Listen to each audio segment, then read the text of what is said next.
We're glad to see you here for the first Nights at the Museum presentation for 2023. A year or so ago I said 2020 and it was 2021, but those things happen. Tonight you may notice that several of us have these kind of t-shirts on, and this is merchandise and a new logo that the Dutch American Heritage Museum has developed, and we are selling these t-shirts. So if you want to have some cool merchandise, you may buy them, and it also helps support our museum. We also have some additional merchandise in the back that you can purchase as well. So on your way out, if you're thinking that you want some cool merchandise and you want to be a cool kid on the block, you buy one of these. After the presentation tonight, Sarah Heuser would like to say a few words about a new project the museum will try to undertake, and we're anticipating your generous help and support with that. So be anticipating what she may say in a few minutes. One of the things about our presentation tonight, it has something to do with travel. I really didn't have a story or a joke to tell, but then I thought, oh, maybe there is something that has to do with travel, and kind of travel. Did you know that the inventor of the Ferris wheel and the merry-go-round didn't know each other? Yeah, they didn't travel in the same circles. That's a dad joke. One of the other things I'd like for you to do is please silence your phones before the presentation begins. Another thing I'd like to do is introduce our speaker for tonight, and I did have to ask him how to pronounce the name because I wasn't entirely sure and I didn't want to insult anybody by saying it incorrectly. So we have Dr. Robert Schoone Jongen. And spoken like a telemarketer. Thank you. I think that's a compliment. And one of the other things that I didn't know is that he is Ferris Lefevre's son-in-law. And I would like to have Ferris stand up for a minute if he would. And Ferris is probably the only oldest person here at 101 years, 8 months and 4 days.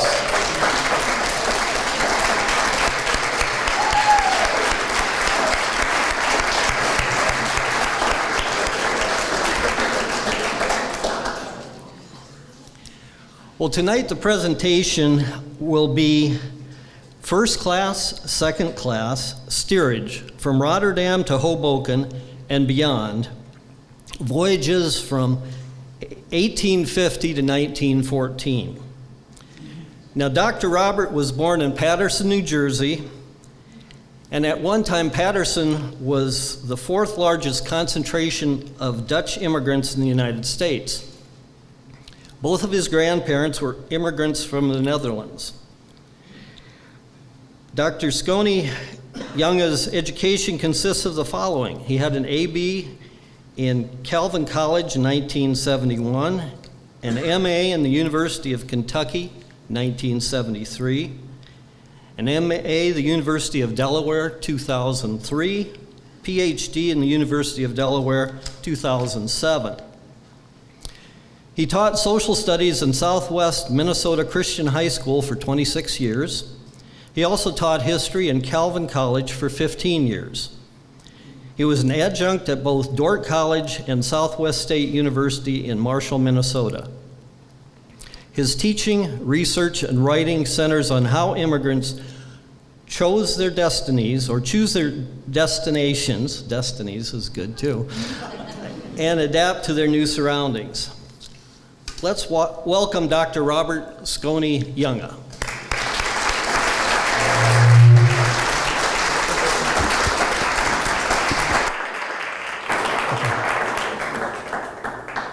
Hi, everybody.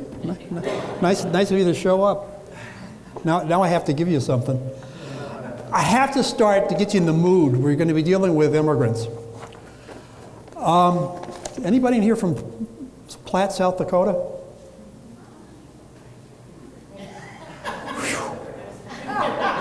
Okay. No. Do you have any relatives named Dirk DeYoung? Good.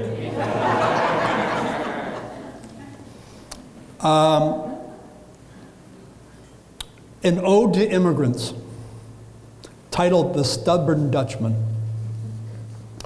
Near Platte in olden days, where there wasn't very much, but a lot of prairie dogs and a settlement of Dutch, some people wanted a school, so passed around the hat, but Dirk DeYoung refused to give a dime for things like that.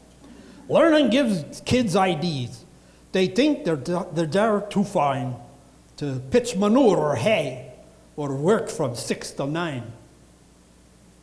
So you can beg and tease, but I ain't no fool. I'll never give a buck to build the kids a school. Now this upset the Dutch and laid their hopes down low because they knew that Dirk had quite a little dough. Then up spoke Reverend Dorp, "I'll go to see this Dirk, and if I request some help, he will not dare to shirk." Dirk saw the preacher come and guessed his mission well. He told his wife to say that he'd be gone a spell. Then while she stood agape, her face with shame all red, Dirk fell upon his knees and crawled beneath the bed. Poor Mina told the lie. With hands both tightly squeezed, the preacher turned to go, and then, by gosh, Dirk sneezed. The preacher dragged him out and rolled him like a spool. When he was done at last, old Dirk financed the school.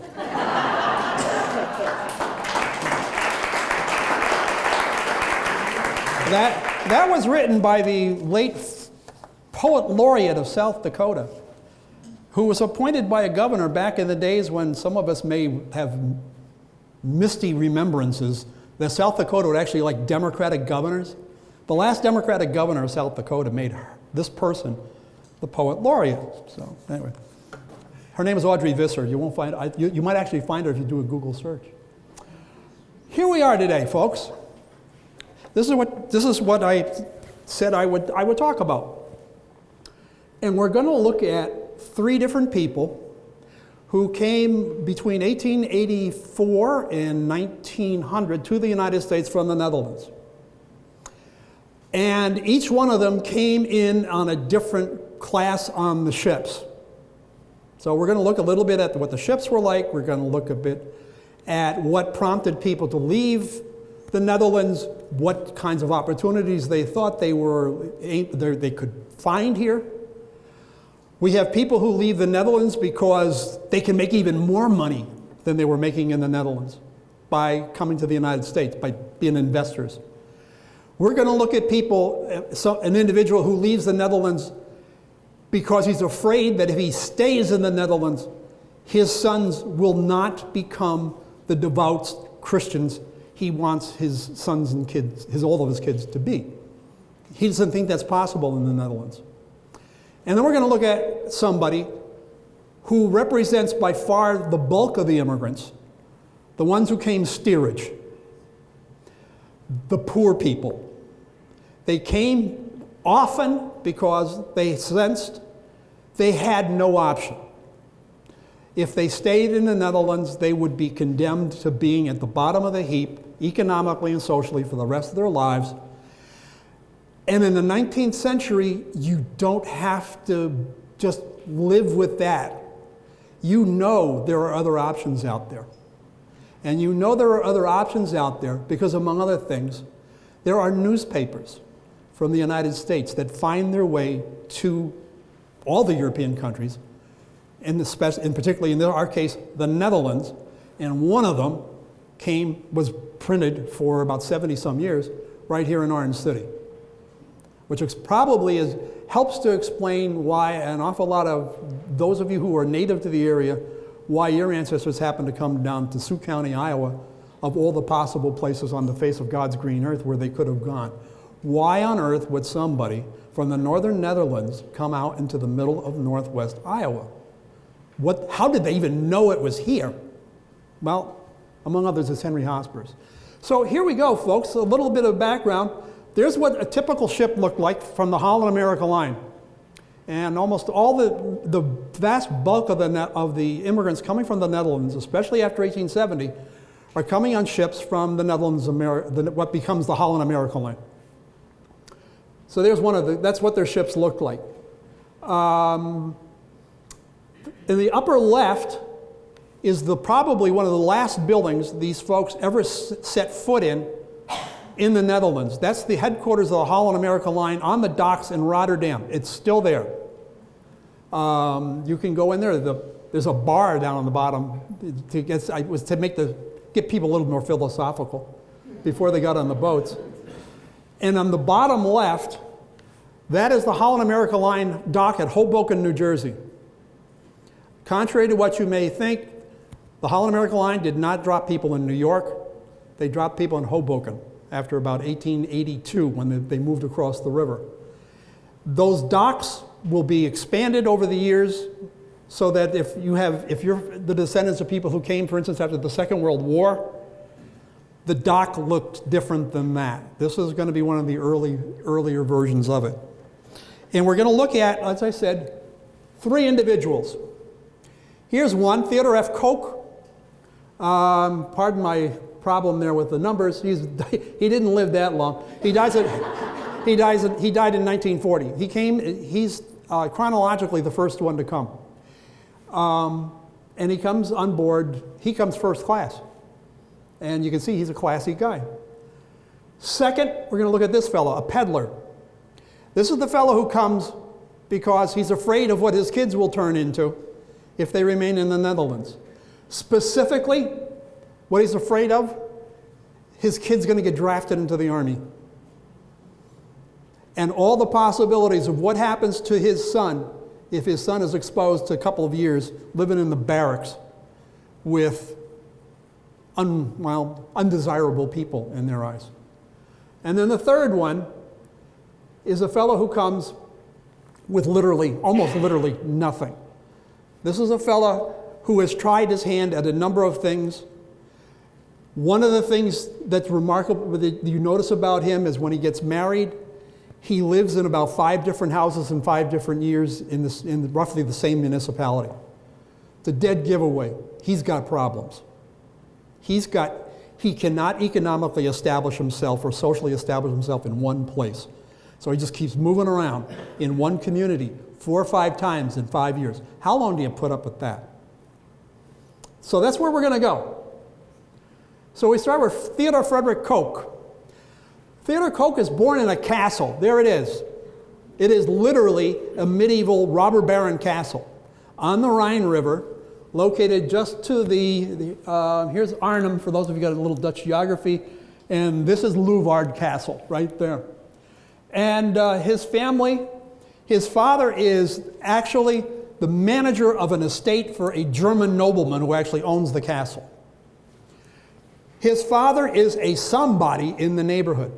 Not only does he work for a nobleman, which gives him status, not only does he get paid well for working for this nobleman, which gives him more status, he has so much status that in the little Reformed church that they go to in Zevenaar, they actually have a bench to the side where everybody else in church can look at them during the service. And if you've seen what Dutch Protestant churches look like, that's the way they're built. The people who have got status are over on the side, a little bit elevated, so that everybody can see them on Sunday when they come in. His mother is an incredibly devout woman. She demands that there be devotions at the table, that the Bible will be read at the table. His father is not devout. His father would go to church on Sunday and then spend the rest of the day with his brother and a couple of other relatives, slashing everything that the minister had to say in the sermon. The son grows up more like the father than the mother. There's his birth certificate, by the way. This is 1854, and here you can see it right there. It says Theodore Frederick, and it gets signed by his father. This is the kinds of records you use to try to recreate somebody's life. I can't get into the whole works, but trust me, there's a lot of stuff in there about this family. He grows up. He goes to school. He goes to 2 years of high school. And then, after 2 years of high school, going into Arnhem to get an education, his father decides it's too important for his oldest son to go to school. His oldest son should start working on the farm and learn the ropes of how to be a manager of one of these estates. Because Theodore Koch is the oldest of, there they all are, minus him. He's got like 9 brothers and sisters. He's number 1. That means he has to be the one who takes care of all of his younger siblings. He's responsible for them. He will be responsible for them till the day they die. That's his lot in life, assigned to him by the society and by his father. And when he turns 21, his father says, "You've been around long enough," and sends him packing. He goes to Germany, becomes the manager of an estate in Germany for a relative of the fellow his father's working for. And while he's there, he strikes up an acquaintance with a fellow who's a bookkeeper for a company down along the Ruhr River in the German industrial heartland. He strikes up this friendship with this fellow who's a bookkeeper for a company that makes screws. And it's shipping them literally all over the world. He meets the man who runs the company that makes the screws. This man is so well placed in German politics that, among other things, he rather routinely makes trips to Berlin to have conferences with Otto von Bismarck himself. So we're talking about a guy who's not starting at the bottom here. We're talking about a guy who's going to start in life a few rungs up the economic ladder. The screw manufacturer decides that he will invest money with Koch so that he can go into the business of being a commission agent. And Koch will begin to buy and sell straw and potatoes. Those will be the 2 big ones. That will lead him to travel regularly to France, Belgium, England, Germany, and the Netherlands. He can speak all those languages. How he picks them up, he doesn't pick them up in school, because remember, he only had 2 years of high school education. So apparently he has a real facility with picking up languages, and he can conduct business in these languages and make money at the same time doing this. He gets teamed up with another company of commission agents called Prinz and Swanenberg, who, among other things, notice what else they're doing too. They're buying and selling tickets for immigrants to come to the United States. Well, Koch will, if Koch could make money off it, Koch would sell it. And in the middle of the 1880s, there's a real craze among Dutch money guys to export black and white cows to the United States. So Theodore Koch's first trip to the United States, he arrives in New York Harbor in August of 1884, is on board a ship that is specially built to bring cows across the Atlantic and having them live through the experience. So he comes to the United States with about 55 cows. They all survive. They pass through quarantine, and he sells them to a rancher in California. So Theodore Koch's first trip across the United States, one of his, all the way across the United States, is on a train accompanying his cows all the way out to San Francisco to sell them to a guy who's really high up there in the California stratosphere. And this guy is going to take these cows and win all kinds of blue ribbons at the California State Fair with them. This guy is doing well. While he's waiting for his cows to pass quarantine, he takes a side trip. The side trip he takes is with a buddy of his by the name of Martin Prinz from that Prinz and Zwanenberg company, and they're out scouting for land. And they're being escorted around by the Milwaukee Road Railroad officials. They visit South Dakota. No. They go to central Minnesota. Yes. And before he goes home, they have contracted to buy 34,000 acres of central Minnesota. See that name? This is where Princeburg gets its name. All right? Take the Zwanen out, and you've got the town. Not only that, but Theodore Koch very soon will get married. In fact, I cropped off his wife from that picture on the left. Her name was Clara. And he immortalizes her with a town, Clara City. Right? So he will become a very successful real estate guy. He gets out of the cow business. And he will sell. It's a long story. It's a whole dissertation about it if you want to read it. He will sell most of the land that's around Princeburg, Minnesota. He will also start a colony halfway between Minneapolis and Duluth. When he runs out of land in Minnesota to sell, he will go to Texas, and down in Texas, he will start selling land for the King Ranch, among other things. He will, and if you have any relatives who ever, back in the day, who went down to Texas and had a horrible experience, and they went to a place called Winnie. Anybody ever hear this one? It's just east of Houston. It's his disaster. He convinced these people to go there, and they got hurricaned out, literally. There were about 1,000 of them. A number of them ended up here, and a number of them just went back to Chicago. He will do extremely well. One of the things that's going to characterize him is he goes back and forth constantly, because he's got to go back to replenish his money supply by going back to that guy in Germany who makes screws to get another loan. So he can finance this.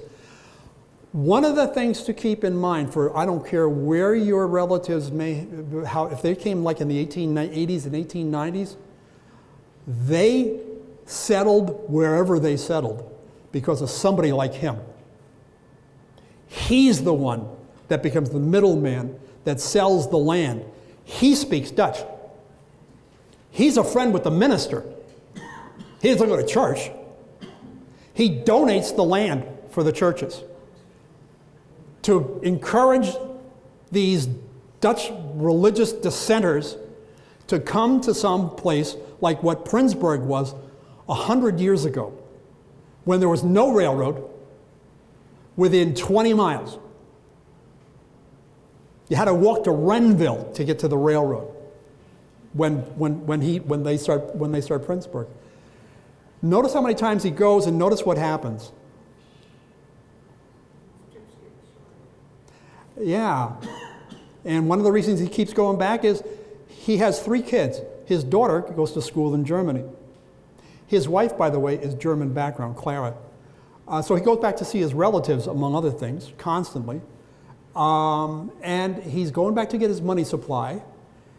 And he's going to show his kids another part of the world. His kids get to take the grand tour of Europe back before World War I because of the amount of money that he makes. The Dutch government thinks so much of this guy that they make him the vice consul in St. Paul. So he becomes the official spokesperson for the Dutch government in the upper Midwest. And he holds that position for about 7-8 years. And he's going back on a ship that's kind of like this. This is the conditions he goes back and forth in. Behold first class. I'm going to focus on just one facet of first class: dining facilities. This is first class on the Holland America Line ship, roughly 1907, 1908. You got a menu, you got options, you've got a nice table, you've got a tablecloth, you've got silverware, you get waiters, you've got windows so you can see out, and if it's a nice voyage, that's a good thing to have. If it's not a nice voyage, well, you just pull the shades down so you don't see what's going on outside. Notice how elaborately this is appointed with the woodwork. We're all thinking about the Titanic again with those 5 guys that are, nobody knows where they are, who are going down to see the Titanic. Well, this will give you an idea what the Titanic looked like in first class. Because this ship was built about roughly the same time, a few years before the Titanic was built. And the Titanic was built to be in competition with a ship like this. In first class, 1910.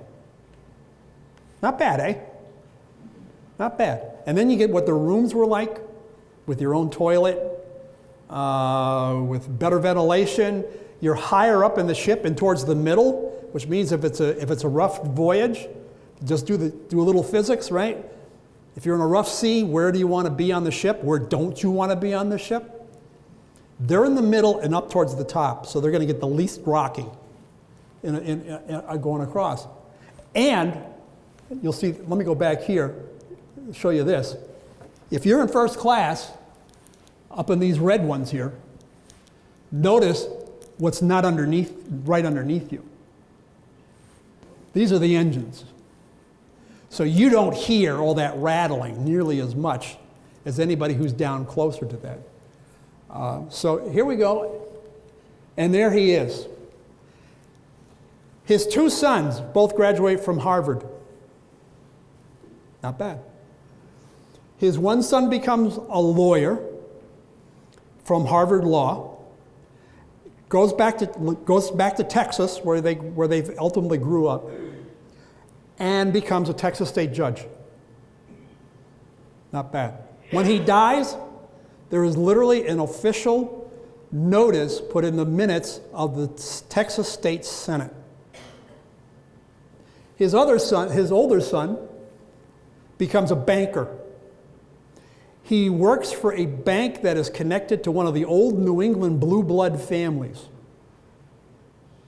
Lee Higginson. I don't know if you ever heard of them. The Lee of Lee Higginson is, well, one of the Lees of Lee Higginson was Theodore Roosevelt's father-in-law, first father-in-law, Teddy's first wife. This is the kind of company this guy is hanging around in. He names, by the way, his second son he names Roosevelt. His middle name is Roosevelt. Which shows you how much he thought of Teddy. So he's a progressive Republican. He is highly regarded by the Dutch government. He's doing business with the King Ranch, which, if you know anything about Texas, the King Ranch is bigger than the state of Rhode Island. These are the people he does business with. So when we talk about Dutch immigrants, how many of us are thinking of people like this? Numerically, they are the smallest. Influentially, they may outweigh almost everybody else. Because what people like him will do, and a couple thousand others like him, they will put the Dutch imprint, not just on real estate in places like Texas or central Minnesota, but they will get into the flower business. I'm talking like, tulips and stuff like that. And how many of these Dutch businessmen who come first class become the big importers of Drosty's cocoa and all these other things that become part of American society? And how much, directly or indirectly, do people like him influence then where people went? If you had relatives that went to central Minnesota and they lived in Candy, Ojai County or Chippewa County or Renville County, there's the reason why. Him. In fact, if they came early enough, he probably personally sold them the land. because he stayed around there for quite a few years. So there's number one, first class. Notice how well he's dressed. Notice formal portraits. All these things that kind of hint about this guy has made it. His older son, by the way, will end up being or his younger son will end up being the president of the Texas Independent Oil Producers Association in the 1950s. So we're not just whistling Dixie here, folks. Second, this is the guy who comes, this is second class. This is a fellow who comes from a very different set of reasons. This fellow, Jan Minema, was born in a little town of Britsum. If you go past there today, don't blink, because there's not much of it. It's just north of Leeuwarden, and he's born there. His father dies when Jan is about 10, 12 years old. Jan's mother will then set up a store, a very small store, like in the front room of their house or something like that, to try to make ends meet, because there's no other breadwinner in the house, which also causes Jan very soon, when he's about 14, to leave home. And the prospects of somebody who has no background comes from a family with no background in agriculture, getting a job of any sort in that part of Friesland is pretty remote in the 1870s. This would be about 1870. So he goes to Amsterdam, which a lot of people did. And in Amsterdam, he gets himself a job working kind of in a warehouse for a company that does grocery stuff. He keeps going back to Friesland as often as he can. One reason is because in this village right here, there's a young lady. And he's rather smitten with her. You'll notice he comes from one village and she comes from another. Any of you know anything what happens when a man from one village goes into another village to woo one of the local women? Have you ever watched Popeye? Have you ever seen Bluto? Well, Jan had gone to Cornium to see his intended, and on the way back to Britsum one day, Jan is attacked, knifed in the back, and left for dead along the road. Well, long story short, he doesn't die. But it convinces his intended, the woman, this guy's really got it in for me. So who is she going to marry? Bluto or Jan? She marries Jan. Where do you live? She's a pariah in his village. He's a pariah in her village. Answer? Amsterdam. So they move to Amsterdam, and he continues to work as kind of a warehouseman. And then he gets the idea, there she is, Fritzen.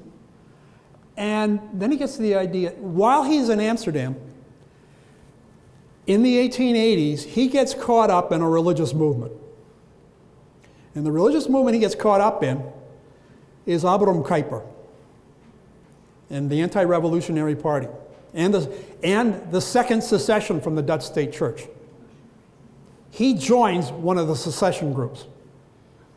And he becomes, I doubt if he could vote, but if he could have, he would have voted for the anti-revolutionary party.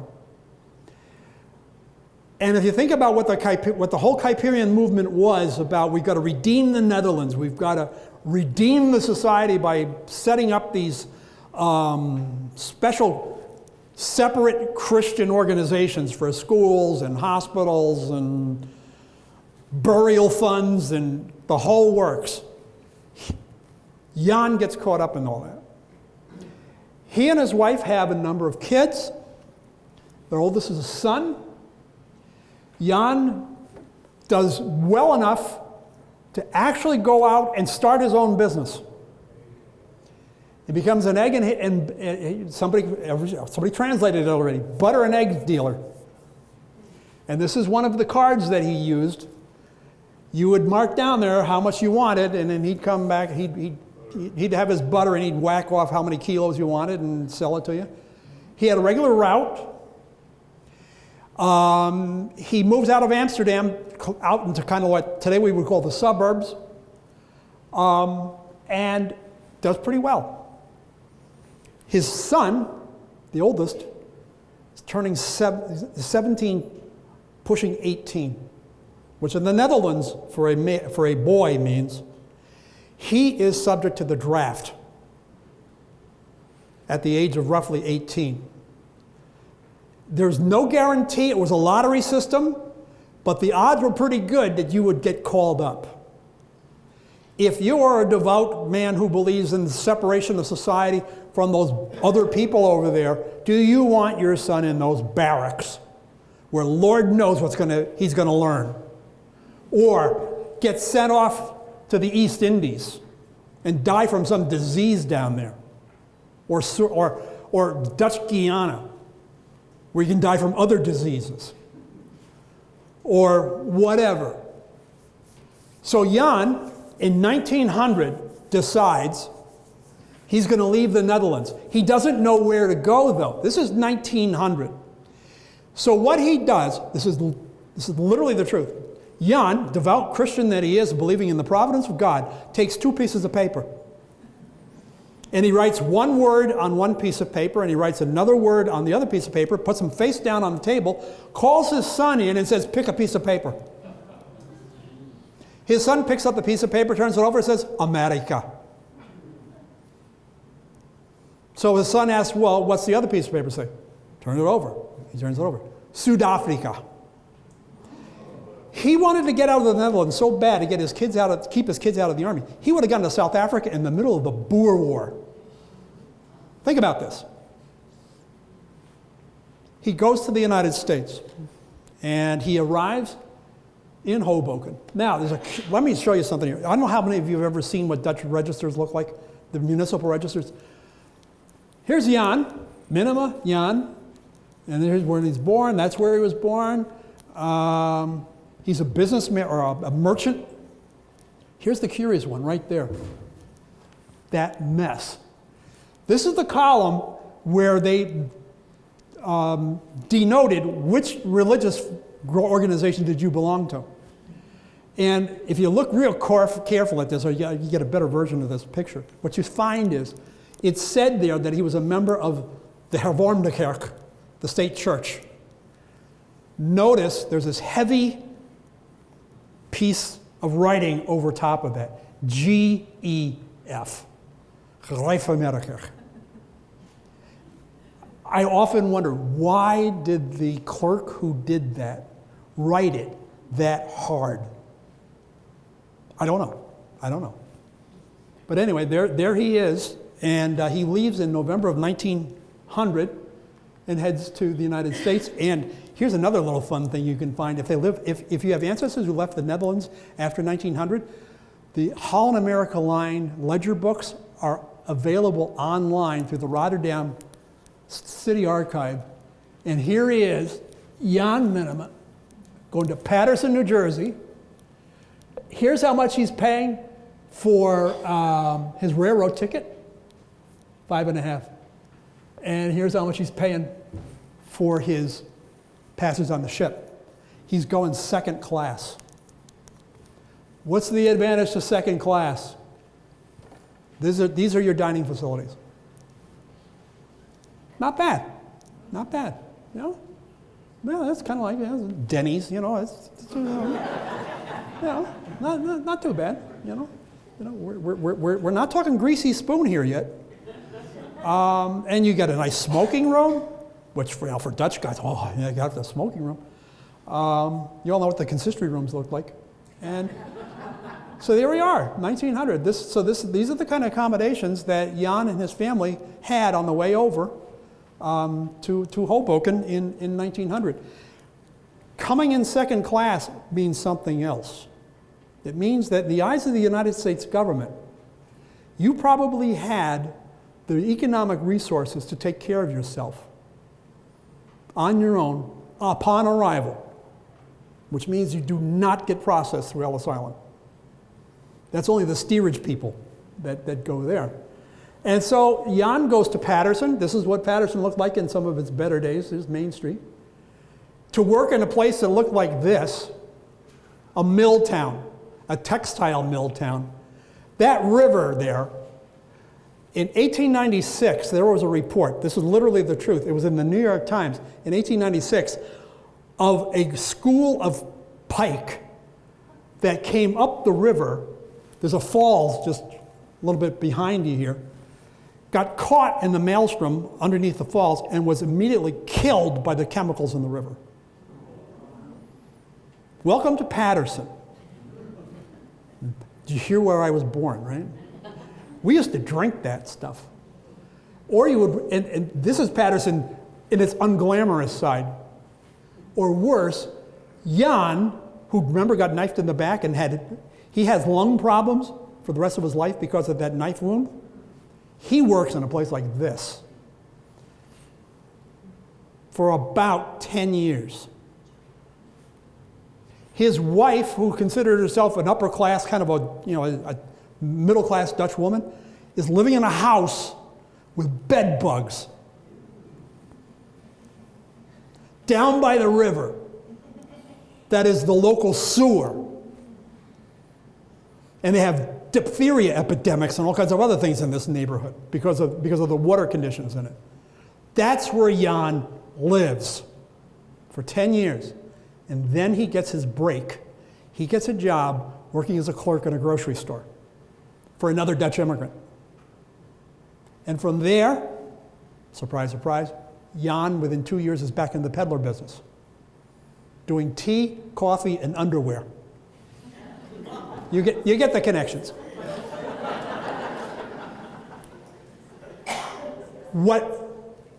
The first thing he joins in the United States, the first organization he joins, is the Second Christian Reformed Church. And that's the old building down on North First Street. This is where he goes to church. Now, this is a remarkable story, and it is absolutely the truth. He becomes a deacon at the Second Christian Reformed Church very quickly. What does that tell you about it? His level of devoutness and all that kind of stuff. This isn't just a show that he puts on. This is real for him.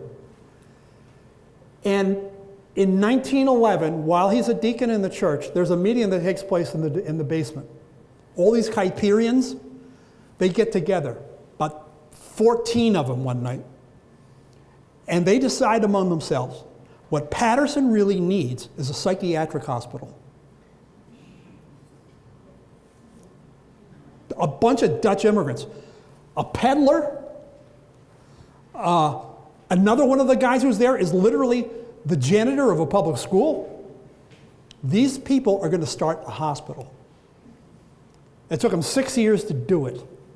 But in 1917, they opened their hospital. That hospital is still there. It's got a different, when they first started it, their facility with the English language was a little sketchy. So the first name they gave to this organization was the Christian Insane Asylum. It was literally, I kid you not, I was literally incorporated by the state of New Jersey under that name.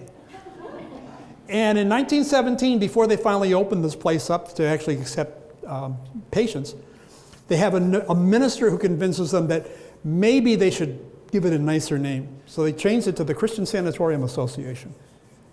And then eventually it becomes the Christian Healthcare Center. It's still there up on top of Goffle Hill. That's my great-grandfather. That is my great-grandfather. Needless to say, Bob thinks this guy's pretty good. Nobody knew about his knifing, by the way, until he died. And then the doctor came in to sign the death certificate, and he took a look at him, and he came out and he said to my great-grandmother, "Do you know he's got a knife wound in his back?" And she says, "Oh, yeah." You know?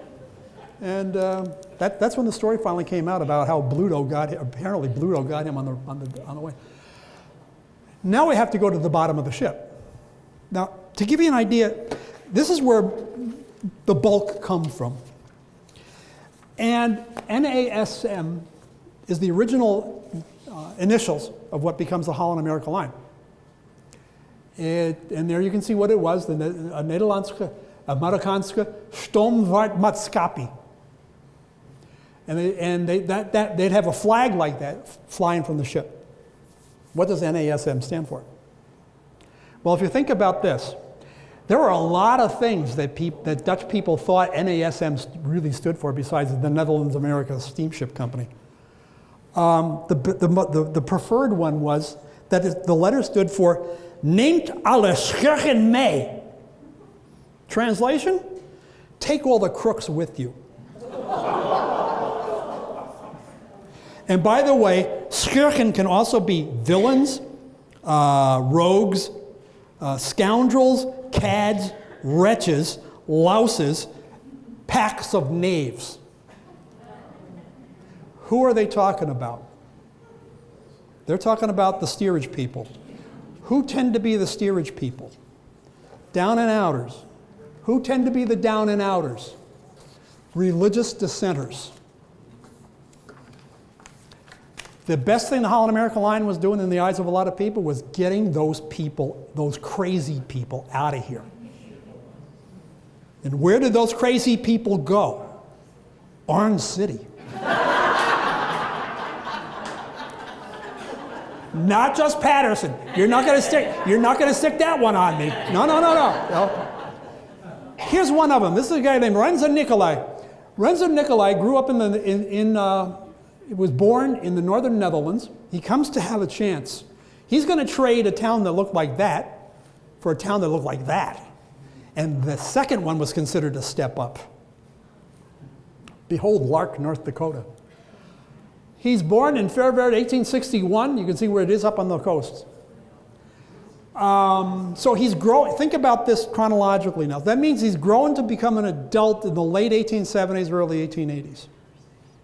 If you're aware at all about what's going on in the Netherlands, especially in the northern part of the Netherlands in the late 1880s, they're going through an economic and political and social upheaval up there, the likes of which they had not seen in centuries. Because all of a sudden, all those Dutch grain farmers that farmed along there, they're in competition with people from places like Iowa and Australia. They are having to fight their way into a global grain market for the first time ever. And they're still doing it with machinery like you got hanging on the wall over here. Going up against the stuff that McCormick is cranking out of his factories in Chicago, and Deering, and Deere, and all those other companies that used to be around. These people cannot compete against that. So there is a economic crash in the northern Netherlands that will prompt some of them to turn into socialists and communists and all kinds of other things.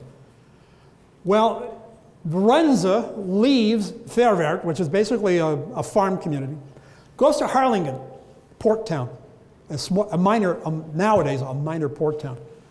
And from there he goes to Leeuwarden.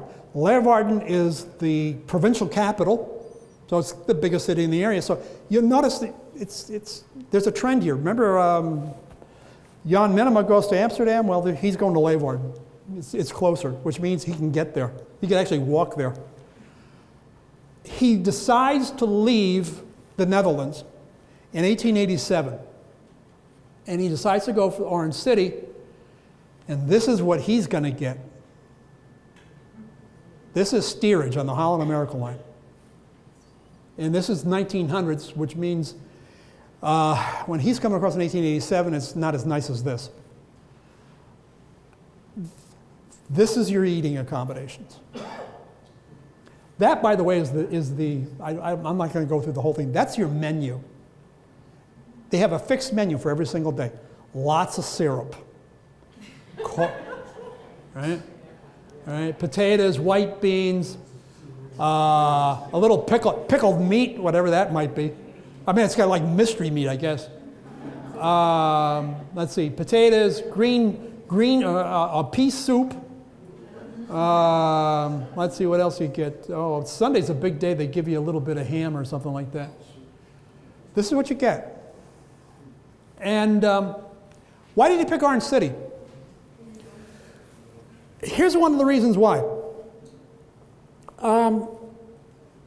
I don't think I have to tell the creation myth of Orange City here, because I think you've all grown up, hearing the story about Perlmutter and Henry Hospers and all that. Well, Henry Hospers, who's the real promoter, among other things, one of his very first things he does is start a newspaper.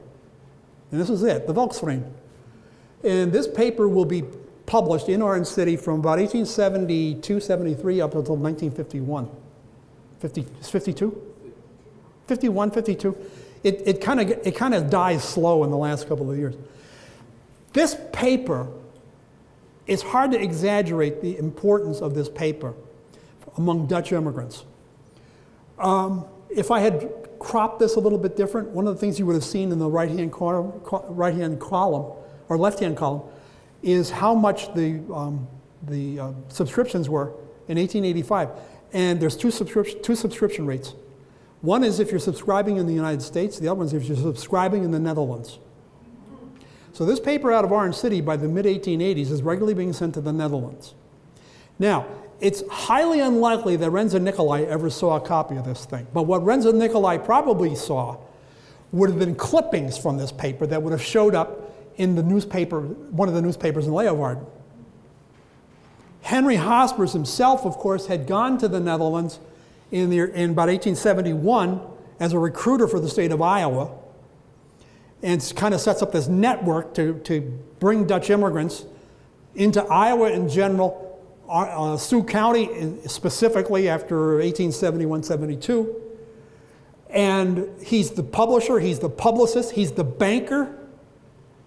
I mentioned Platt. One of the reasons Platt happens is because of Henry Hospers. He helps to bankroll it. One of the reasons Edgerton, Minnesota happens is because of Henry Hospers. He helps bankroll it. And if it wasn't him, it was the Rieckhoff brothers, who used to have their big safe downtown, right? If you have relatives that live in a place like Leota, Minnesota, they probably bought their land from the Rieckhoff brothers. So Orange City, with this newspaper, and with the finances that Henry Hospers has, and his political connections, because he serves like 3 or 4 terms in the state legislature. So he knows the people in Des Moines, and he knows the folks back in Pella. He doesn't sever those ties. He helps to attract somebody like Renzo Nicolai. Here's what I want to show you. This is really great stuff. This is the register for Leeuwarden. Here he is, Nicolai Renzo. Here's when he was born. Notice he's in here twice. He's in here twice because he's moving. Remember what I said about him? He's moving about 4 or 5 times in 4 or 5 years. What is consistent about him on this page of the register is right here. This is, by the way, here it is, NH. That means he's in the state church, the Hervormde. He's a cigar manufacturer, or cigar handler, merchant, says there. Says that here. It also says right over here, I don't want to fall on this, that on the 22nd of July, 1887, he left to go to Aranya City in Stadt, Iowa, North America. He knows exactly where he's going before he ever leaves Leeuwarden.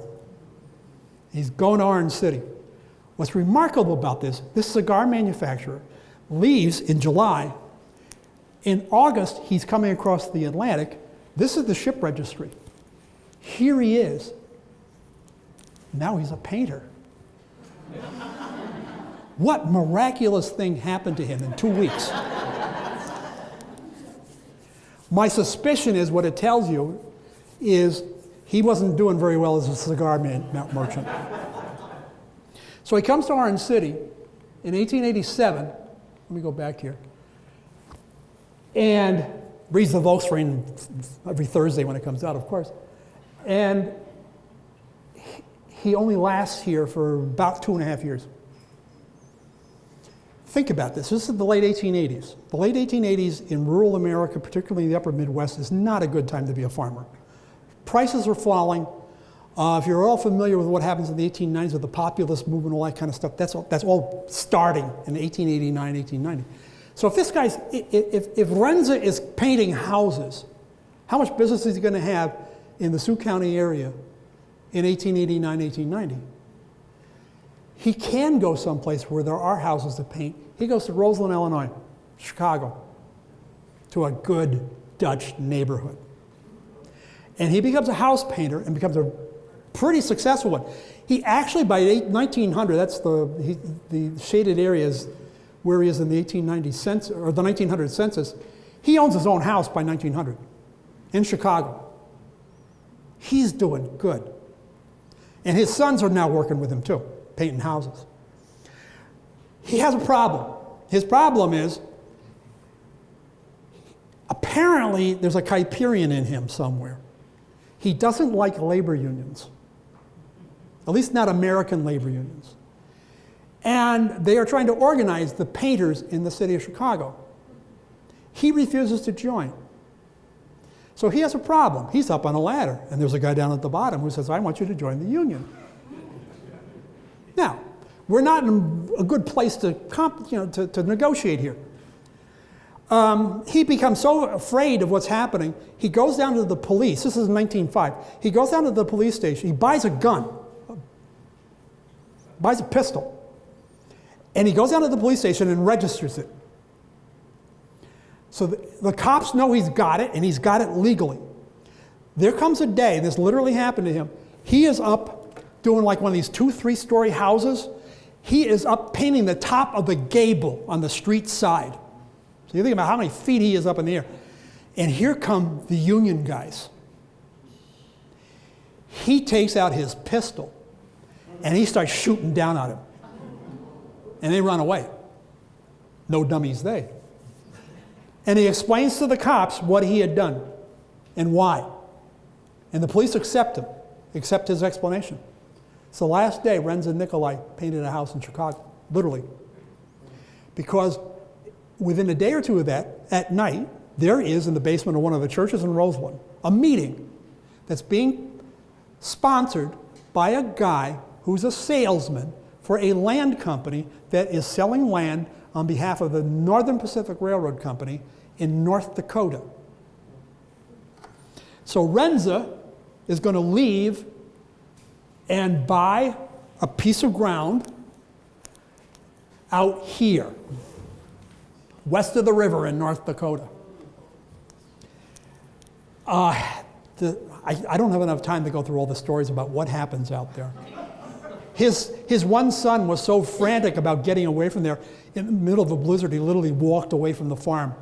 And the only thing that saved his life, because this is North Dakota, the only thing that saved his life is he kind of wandered into the house the next house was a couple miles away. He thought he was going to walk all the way back to Chicago. That's how bad he wanted to get away from this place. Now, it ends well. Because Renza Nicolai finally finds his place. And he finds his place farming west of the river in North Dakota. He also, the reason I wonder whether he was like, how much Kuyperian was in him is, there will be enough people in this region west of the river that in about 1908, 1909, somewhere in there, they will organize a Christian Reformed church. Lark, North Dakota Christian Reformed Church. And Renza will be the clerk of the consistory for the entire history of that congregation, which is about 15 years. He didn't have to worry about writing the 25th anniversary book or anything like that. They didn't last that long. But yeah, we tend to forget, the North Dakota story doesn't end very well during the 1930s. But think about what it was like to be in North Dakota during World War I as a grain farmer, when back in Europe, where you came from, the farmers are too busy killing each other to grow grain. For American grain farmers, roughly 1910 to 1920 is statistically the best years economically they ever had.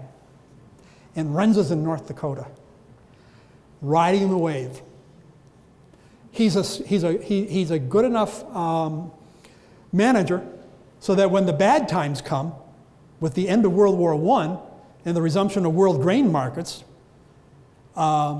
Renza can survive. In fact, he will live on that farm until he dies in 1945. His relatives are still there, some of them. His church does not survive. That was his El Dorado, that picture in the upper left. That was his farmstead. He finally got something of the world's goods that was actually his. And he didn't move again. I think and how much really, when you think about this, that's part of the American story. People looking for a place where they can where they can feel at home and not feel like compelled that they have to leave. He found his place. And you'll notice, by the way, his name goes through all kinds of iterations. What do you do with Renza in English? He's Richard on the census there. Nobody in North Dakota knew what a Renza was. So, anyway, that's the story. There's the the guy who went third class. If you look at the cosmic scheme of things, he probably did the best of them all. In terms of where he started and where he ends up, he did okay. So there's 3 people. They all came different times on different ships and different classes, and that's their story. So, questions?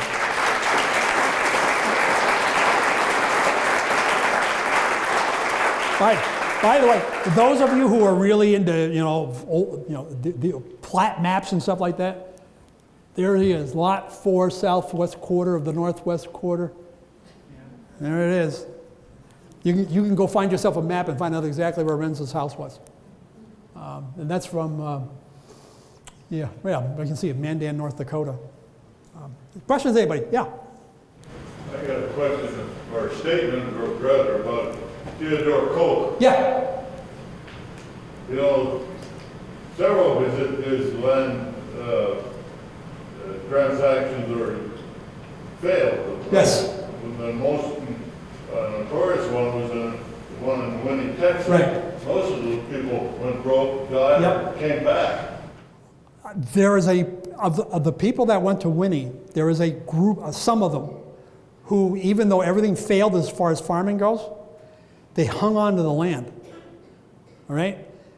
And in the 1930s, roughly, they discovered that Winnie is just west of Beaumont by about 70, 80 miles. And Beaumont was the Spindletop oil field. And they kept exploring, and they found some of those folks that kept their land in Winnie found out there's oil there. That was just providential. And Koch's son owned a lot of the wells. You know, he was a kind of a crook. He misrepresented the land in Minnesota. No. Died out there. Did people die? Yeah. Is he a crook? Truthfully, nobody ever sued him. I'm serious. Nobody ever sued him. One of the things, before you start saying about a real estate agent that he's a crook, one of the things to take into account is what could he know at the time when he was actually selling the land.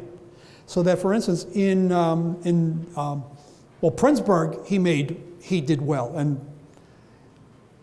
he never stopped bragging about Princeburg. And the last trip he took, literally before he died, he came back to Clara City for its 50th anniversary, and they welcomed him with open arms. They thought, here's our hero. His other place, like in northeast central Minnesota, by Sandstone, what he knew at that moment, and what he was being told by the professors the ag professors, for instance, at the University of Minnesota, is that land is productive. I don't know what the word would be. You could actually make a living on there. And in the conditions that, the economic conditions that were prevailing in the 1890, early 1900s, if you had yourself about 4 or 5 cows, you could actually make a living on that. What the problem becomes is that with the change of how agriculture is being done and agriculture is being financed, by roughly 1910, it's becoming much dicier to be able to make any money doing that. And people stop buying land from him there. And it's one of the reasons why he goes down to Texas. Winnie is a failure, but he starts another one south of Corpus Christi that he aims at German Catholics, and those folks are still there. A place called Rivera. So, would he shade the truth? Sure. Sure, he did. But he also has people vouching for him. One of them is a Christian Reformed minister from over by Grundy Center, guy by the name of Cornelius Bodie.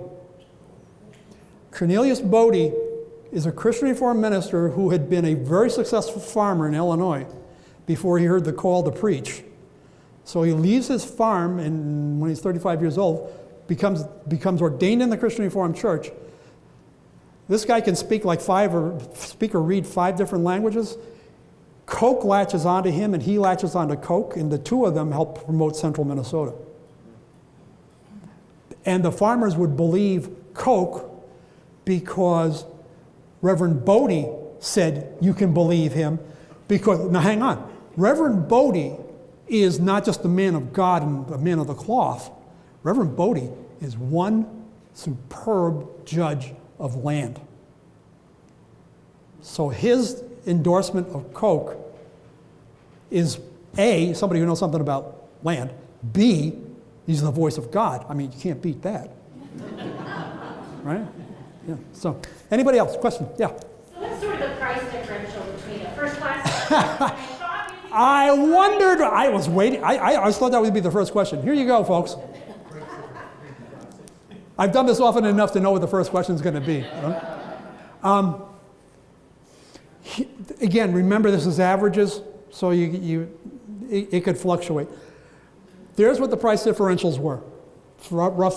This is roughly the Holland America line between 1900 and 1910. It's a lot of money, especially when you go down to the bottom. I put this in for deliberately. The average American house in 1900 cost about $5,000. Well, you do the percentage. If somebody's coming in on steerage, how much, and then you look at $500 a year for income. This is like factory workers and people like that. So that's what my great-grandfather would have been making in the dye house in Patterson. 500. 30 to get across. How much of your income for 1 year is riding on that ticket? I mean, it's a gamble. It's really what it is. And there's no guarantee when you get there that something good's going to happen. And then you get this. I'll just give you one example. Somebody who came steerage, 1911, 1912, came to Passaic, New Jersey, just south of Patterson. Came with his wife and about 4 or 5 kids. The guy was in the country for about a month, and he fell under a trolley car and was killed. And he was just a factory worker, that's all he was. He had risked, let's say, 30 times 6 or 7 to get across, to get killed in a month. What happens to his family? That's why you belong to the church, and that's why they had a benevolence fund, really. I mean, that is literally the short answer. The benevolence fund will do something until your kids are old enough to go into the mills. Well, you know what happens if you've got a kid who's like 12, 13 years old and the father gets killed, that kid goes into the mill. That just to give you an idea. They are risking, the people who are coming to steerage are risking a lot. And then I gotta give you a festive end to this. What was steerage like? This is from a report, 1911, to President William Howard Taft. The open deck space reserved for steerage passengers is usually very limited and situated in the worst part of the ship, subject to the most violent motion, to the dirt from the stacks and the odors from the hold and the galleys. The only provisions for eating are frequently shelves or benches, you saw them, along the sides or in the passages of sleeping compartments. Dining rooms are rare, and if found, are often shared with berths installed along the walls. Toilets and washrooms are completely inadequate. Salt water only is available. This is 1911. This is when it got better. So you can imagine what it was like, 20, 30 years before. The ventilation is almost always inadequate. The air soon becomes foul. The unattended vomit of the seasick, the odors of not too clean bodies, the reek of food, and the awful stench of the nearby toilet rooms make the atmosphere of the steerage such that it is a marvel that human flesh can endure it. Most immigrants lie in their berths for most of the voyage in a stupor caused by the foul air. The food often repels them. Well, you saw white beans every day. It is almost impossible to keep personally clean. All these conditions are naturally aggravated by the crowding. This is 1911. In the 1880s, you will find statistics that it was not unusual, not unheard of for 10% of the people in steerage to die on the way over. Especially if something broke out like, cholera or something like that. So not only are they risking their money, which they don't have a whole lot of, but they're also literally risking their lives. Do you know what the sleeping situation was? Yeah. I feel like I read somewhere that like men were in one kind of holding area. Yeah, a lot. Not necessarily families together. Earlier on, if we're talking about the sailing ships before 1870, that's segregate them.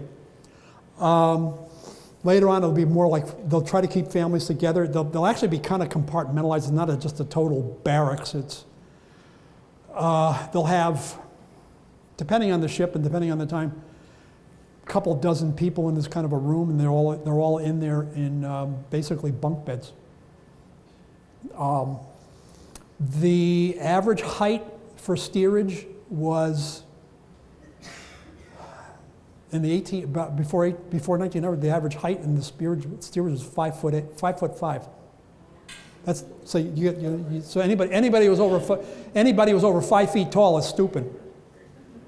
So you imagine what they're like after 10 days, bent over like that. The conditions on some of those ships became so awful. Some governments began to really crack down on the steamship companies.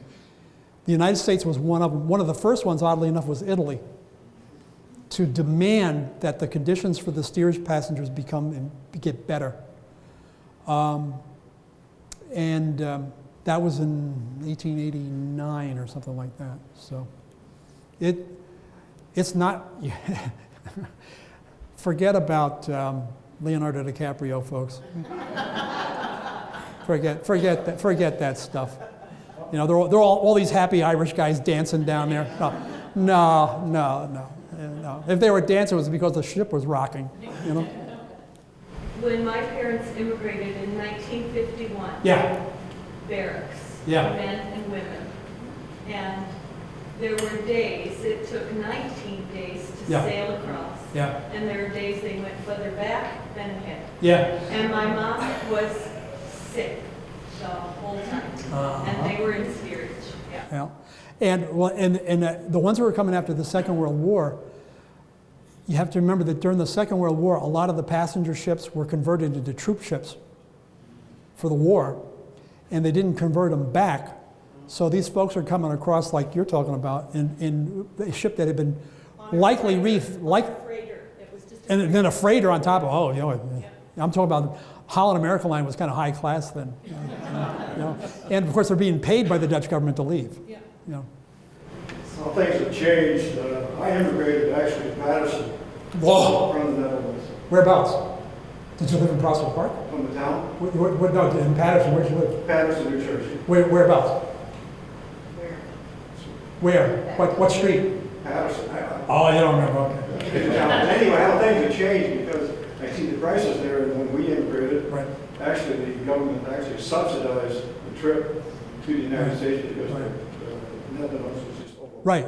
At the end of the war, it's the official government policy is to try to encourage people to leave. Yeah. One other thing that tends to get overlooked is the American story is that the immigrants came to the United States. What does that statement not say? what percentage of them. And what tends to get forgotten is that the United States took in about roughly 60% of the immigrants that left Europe. Where'd the other 40% go? After the war, among the Dutch, it's going to be Canada. But if you take about the aggregate of all European immigrants, Brazil, Argentina, they tend to get forgotten.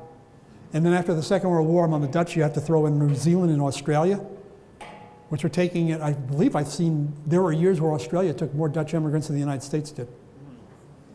And then, getting to Australia is a whole nother thing because of how long it took to get there, which is what keeps back Australian immigration until after the Second World War, where you can get there faster. Any other questions? How long was the trip? The Holland America Line schedule was to make the crossing, a ship would go back and forth in a month, roughly. So that's getting to New York, getting everybody off, reloading the boat, and then going back. But they go about twice, make the trip about twice a month. So a lot depended on the weather. Crossings in the wintertime tended to take longer because the weather was worse. Also, you have to think about this. When you're coming west, you're going against the current and you're going against the wind currents, which is going to slow it down.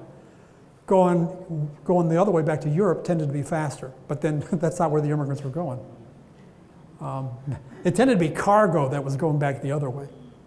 So you can find these stories about, especially before the steamships, they would literally put people in this ship, bring them across the Atlantic, come into New York, refit it, and go back with coal or something like that, and use that same ship to haul people the next time on the way back over. I think the worst I think I ever read about of one of these ships was a ship that had come from, it was a freighter. This is like in the 1870s. It had come from Sicily with a load of sulfur into the Netherlands. They unloaded the sulfur and then put up these temporary beds and whatnot and stacked the immigrants in there like cordwood and headed off to New York. So how would you like it in July? What that ship would have smelled. You think that description was bad? It would have been worse. Yeah. Anybody else? Yeah. This is maybe not quite what we're talking about, but when you're talking about the cook brother, you said he was the oldest of 9. Yeah. Did he follow the tradition of taking care of the rest of his family later, or did he, when he got here, was he wipe his hands? No, he did the same. He actually brought his 3 of his brothers over, and his brothers ended up with him living in the Minneapolis-St. Paul area. His brothers were 2 of his brothers were in the real estate business with him for a while as agents. His other brother went into the brick building business in Twin Cities Brick Company. And Coke dies down in Texas, in Corpus Christi. His 3 brothers all died in Minneapolis-St. Paul. He had another brother who ended up he visited the United States, but his business was trading between the Netherlands and the Far East. And he was in the Boxer Rebellion in China and all kinds of other exciting things. And then he had a couple of sisters, and they stayed in the Netherlands. And they had one brother who was an engineer who was killed in a railroad accident in the 1880s. So he did take care of his brothers the way his father wanted him to. So he did live up to that. Was he happy? No. No, he was not. Was he satisfied with everything that he did in his life? No. Did he admit that he had done some things wrong? Yeah, he did. Did he know that, for instance, you brought up about Winnie, Coke Koch knew that Winnie was a failure. He knew it. But what do you do when you bring people to a place like that? You bring them there believing your own propaganda about, we can farm this, because you're being told, again, in that case it would have been the University of Texas people, would have been telling him, yeah, you can farm there. And of course what happens in Winnie is they have a hurricane that comes in there that... Like in Minnesota, Yeah. for example, you know, those were swamps and stump ranches. Yeah, And sure they could make it if they struggled enough and, Yeah. and lived long enough. yep. They called it Friesland, Minnesota. Friesland, and now think about this, folks. The motto of Friesland is, I struggle and emerge. That is literally what the motto is. I struggle and emerge. And that was Friesland, Minnesota. I can show you where it is. There's a sign that says Friesland, and there's nothing else there. There's nothing there. But I can show you pictures of what it looked like in 1910. There were people there were stores there was a hotel there. He even had a newspaper there for a while. Probably a church. Yeah, the church, and the church building is still there if you know where to look in the woods. The Presbyterians own it now. Actually, now it's a community hall and they use it for rummage sales. Do you think this Reverend Bodie came along because he knew so much about farming? Yes. No, I think he came along so impressed and gained the trust of the people. Bodie was an honorable man. I will say that categorically. He was an honorable man. Was he infallible? No. No. But did he know land? He did know land. He did. So that if he said this is a good piece of farmland, you could accept that. Oh, sure, they believed him. Why not? Let's be honest. We've all been had once in a while. You know, it kind of comes with the territory. Yeah, in the back. Can you say more about the dissenters? What were they dissenting from? And how were they represented across first, second, and steerage? Okay, good question. Who are the religious dissenters? Well, I'm not going to get into the whole, how many Reformed churches does Orange City have, right? Okay. This has been going on for a long time and it hasn't stopped. The simplest way of putting it is, there are two major secessions from the Dutch state church. One's in the 1830s, and the issue is people thinking that the state church has become too liberal theologically, and there is too much influence of the French Revolution that has infected the state church, right? The second one is in the 1880s. And in the 1880s, the issue is, again, is the state church too liberal? But the reaction is, what we need to do is to take the ideas of Calvin. If you go back and you look at what did John Calvin do in Geneva? I mean, he didn't just write theology books, right? Geneva was one of the best run cities in Western Europe. It was one of the healthiest cities to live in because they did things like, take care of sewerage and things, really radical stuff. And Calvin is promoting all this. Well, these people in the 1880s said, this is what the Netherlands needs. We need to clean this place up, and we need to be theologically sound, but at the same time, we need to reform the society. We got these problems here, let's take care of them. And here's how we're going to do it, and here's the Bible verse that says we should. Those are the two groups of dissenters, right? And they in the Netherlands, they are a minority. Less than, somebody's going to shoot me on this one, but less than 15%, way less than 15% of the population. Probably more like 7 or 8% are actually in these dissenter groups. They make up 20 to 30% of the immigrants. Get it? So that in places like where we are now, the dissenters are much more prominent in the story than they ever were back in the Netherlands. To the people in the Netherlands, it's the crazy ant escaping from the attic. Get them out of here. You know, we're better off without those people. All they do is complain and kvetch and just get rid of them. They're nuts. Right? And going back to Theodore Koch, that's why Theodore Koch saw him too. He had no use, religiously he had no use for him. But they're good for business.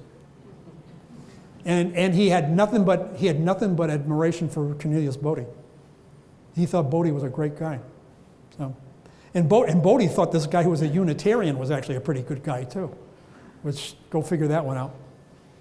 Yeah. My husband his ancestors immigrated to Wisconsin. Okay. They were on this boat called the Phoenix that ended up sinking. And so I'm just curious how many of these trips were successful and how many ended like tragically like theirs. Yeah. The Phoenix stands out in the story of Dutch immigration probably more than any other voyage of any other group of immigrants, except maybe one that might rival it, and that's a group that ended up in the Bahamas by mistake. on their way to Pella. You know?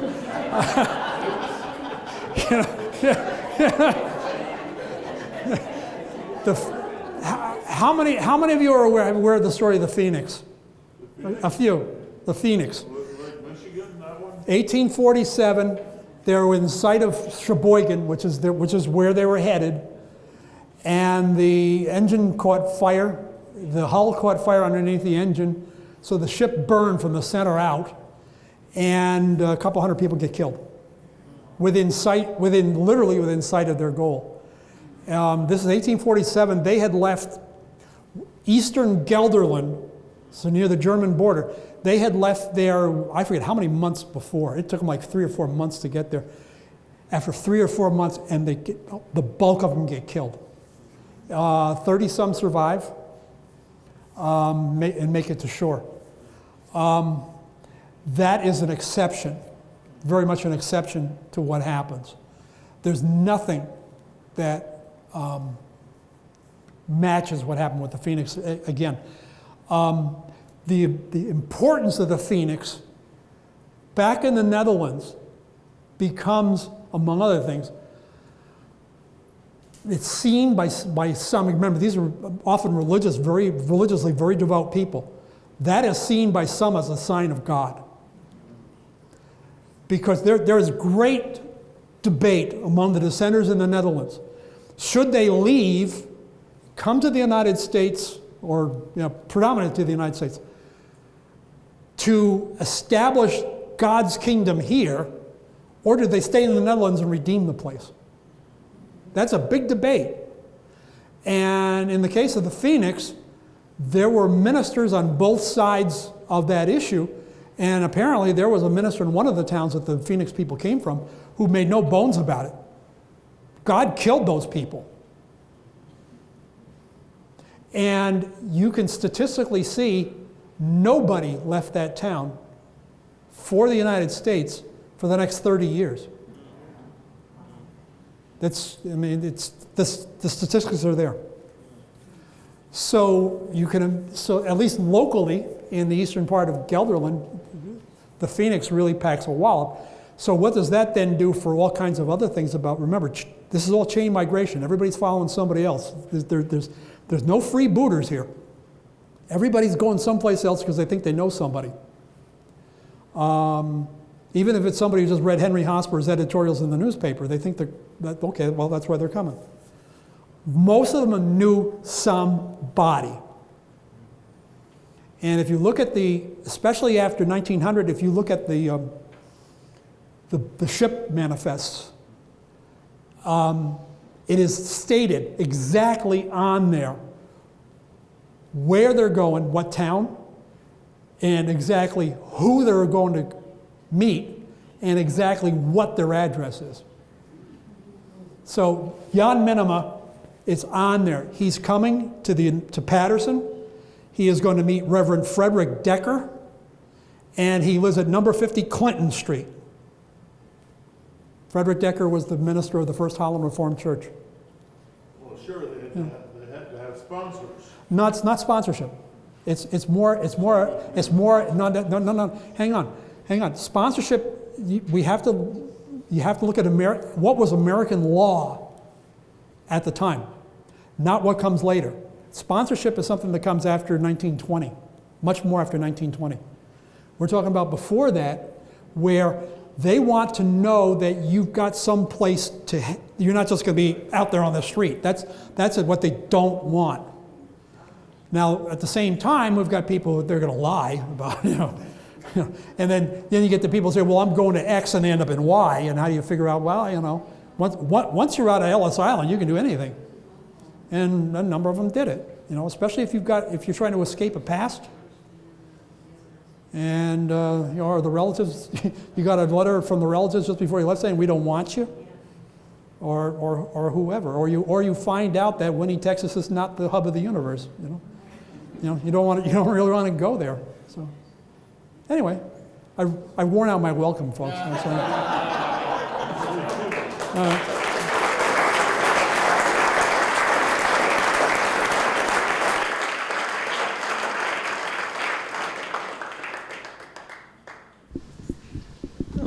Okay.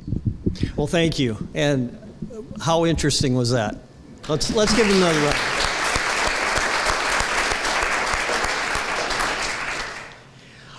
Couple of things I want to announce before Sarah Heiser. I said your name wrong, and I asked. I'm sorry. That's right.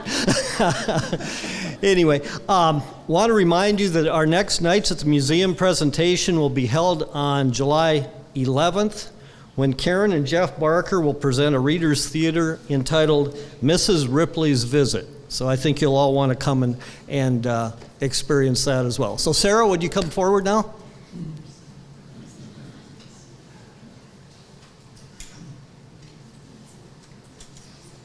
I answer to a lot of things, so it's okay. I'll just make this real quick, but we always appreciate your generosity, and every year we want you to know what your funding is going to. So this year we are going to try to purchase software for the museum. Just like a library has a catalog, a museum needs to have a catalog as well, so we can keep track of all of our artifacts. So we want to purchase this special museum software called Past Perfect. The good news is one of our board members, Abby Vermalm, she's not here today because she's getting married on Saturday. But I know, but she has experience using Past Perfect, and for her master's degree in public history, she's going to start that up for us. So that's a good news. We have somebody to run the program. There's another bad news. We don't have a computer for the software. So we really kind of need two things, a computer and the software. So we just want you to know that that's where the donations and our funding will be going to. And again, we really appreciate your support, and thank you so much for your fantastic talk. Yeah. And then we just want to also talk to you just briefly about the Heritage Cemetery Association. This Saturday, it's not part of the museum, but Ruth Roger is here, and she's been working hard on it. On June 24 at 10 a.m. and 1 p.m., they're going to be giving cemetery tours, and hopefully for their sake, the weather is not going to rain. I don't know, but so anyway, we just wanted you to be aware about that, the cemetery tour on Saturday. Again, thank you for your support, and thank you for your interest in local history and Dutch American history.